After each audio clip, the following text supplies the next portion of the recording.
When most people hear the word animation, they probably think of cartoons, Saturday morning TV, slapstick shorts, or big Disney movies. But what if I told you that's just one tiny corner of a much wider, deeper story? The real history of animation is a global tale of art, technology, and the very human desire to bring stillness to life. Long before film even existed, people were obsessed with creating the illusion of movement. Think about it, devices like the zoetrope, flipbooks, and the praxinoscope weren't making cartoons. They were scientific experiments, mesmerizing parlor toys, and artistic curiosities. These early inventors were tricking the eye, creating magic by spinning static images into fluid motion. This wasn't about telling a story with a character. It was about the pure wonder of making the impossible happen. When cinema was born, animation became its magical playground. Early filmmakers like Emil Cole and J. Stuart Blackton used stop-motion and drawing techniques as a form of special effects. They could bend reality, defy gravity, and make inanimate objects dance. Live-action film had rules, but animation had none. It was a realm of pure imagination, where the only limit was what you could draw or sculpt. This era was all about spectacle, about leaving the audience breathless and wondering, how did they do that? Of course, the industry we know today had to start somewhere. By the 1910s and 20s, studios began to pop up, turning this magical art form into a commercial business. Figures like John Randolph Bray and Raoul Barré developed assembly line production methods. Suddenly, you had specialized roles: inkers, painters, layout artists.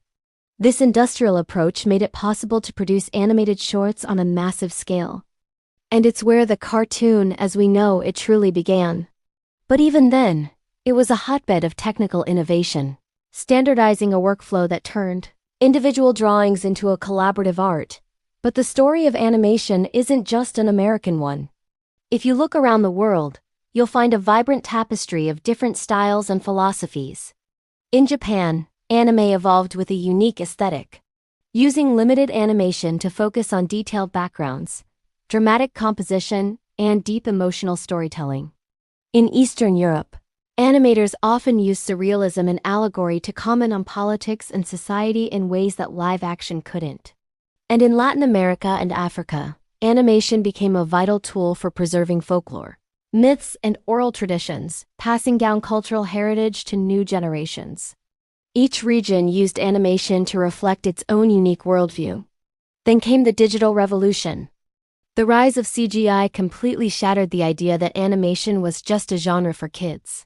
Suddenly, animation wasn't just about cartoons anymore. It was a medium that could do anything.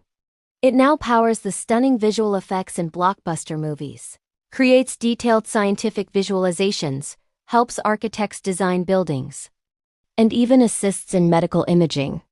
It's in our video games, our virtual reality experiences, and even the slick user interfaces on our phones.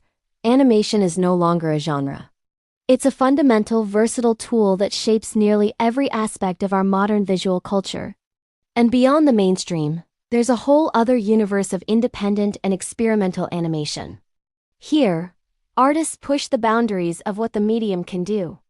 They mix media, create abstract motion poetry, and tell deeply personal, autobiographical stories.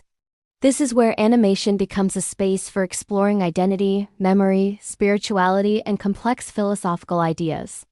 It's art in its purest form, using motion to express things that words alone cannot capture. When you look at this bigger picture, animation reveals itself as a kind of liminal art form, a threshold where the real and the unreal meet. It's the perfect medium for exploring transformation, symbolism, and the delicate boundary between what is seen and what is imagined. It's not just about making drawings move. It's about giving form to our dreams, our fears, and our deepest sense of wonder. It's storytelling at its most magical. Thanks for watching, and if you enjoyed this journey, don't forget to like and subscribe for more.